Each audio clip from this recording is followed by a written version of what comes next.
দেশের ৫৪ বছরের ইতিহাসে স্বাস্থ্য খাতের যুগান্তকারী সংস্কার কমিউনিটি ক্লিনিক। বর্তমানে সারা দেশে চালু থাকা ১৪,৪৫০টি চিকিৎসা কেন্দ্র থেকে দৈনিক স্বাস্থ্যসেবা নেন গড়ে ৫ লাখ মানুষ। তবে নির্মাণের পর থেকে অযত্ন, অবহেলা সহ নানা কারণে হুমকির মুখে পড়ে এ সেবা। জনবল সংকট, ওষুধের স্বল্পতা আর অবকাঠামোর বেহাল দশা যেন নিয়মিত চিত্র। শুধু ময়মনসিংহ জেলাতেই ৫৪২টি ক্লিনিকের মধ্যে জরাজীর্ণ ও ঝুঁকিপূর্ণ অবস্থায় রয়েছে ১৮১টি, আর পুরো বিভাগে এই সংখ্যা ৫৮৬।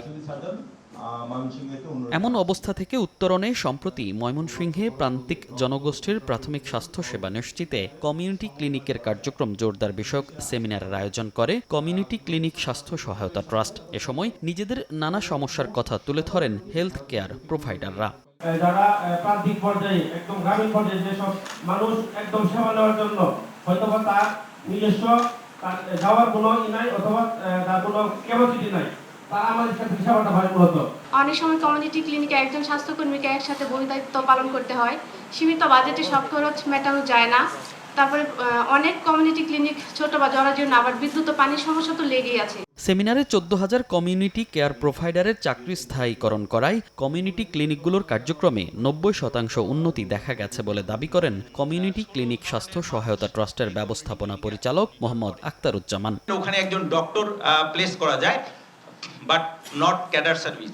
যদি এটা করা সম্ভব হয়, সিভিল সার্জনের নেতৃত্বে যদি এটা নিয়োগ হয়, তাহলে লোকাল ডক্টরকে উনি যদি নিয়োগ দিতে পারেন, সে কিন্তু বাড়ির খেয়ে বাড়ির লোকজনের সেবা যত্ন করবে। আমরা ওখানে কোঅর্ডিনেশনটা চাই, ফ্যামিলি ওয়েলফেয়ার, হেলথ এবং আমাদের যে ট্রাস্ট আছে, এটা সবাই মিলে এই কাজটা করতে চাই। অধিকাংশ কমিউনিটি ক্লিনিকের নাজুক যোগাযোগ ব্যবস্থার চিত্র তুলে ধরে স্থানীয় সরকার বিভাগের সচিব রেজাউল মাকসুদ জাহিদি জানান, ক্লিনিকের সংযোগ সড়ক নির্মাণে শিগগিরই কাজ শুরু হবে। কমিউনিটি ক্লিনিকের সঙ্গে আমাদের মূল সড়কের সংযোগ সড়ক এটা স্থাপন করার দায়িত্ব আমাদের। এটা আমি এতদিন পর্যন্ত হয় নাই, এই জন্য আমি দুঃখিত। আর এই দাবিটা তোলা হয় নাই, সেটাও একটা বিষয় বাংলাদেশ বলতে হয়। আমি আজকে বলবো যে কমিউনিটি ক্লিনিকের রাস্তা হবে সবচেয়ে ভালো। আপনাদের কোন কোন জায়গায় রাস্তা খারাপ সেটা, এবং আমাদের উপজেলা নির্বাহী অফিসার এখানে সকলেই আছেন, জেলা পরিষদের কর্মকর্তারা আছেন, আপনার প্রাধিকার ভিত্তিতে এই রাস্তাগুলো করে দেন।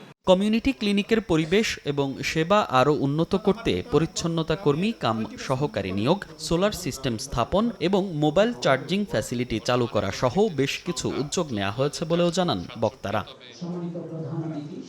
মনির হোসাইন, সময় সংবাদ, ময়মনসিংহ।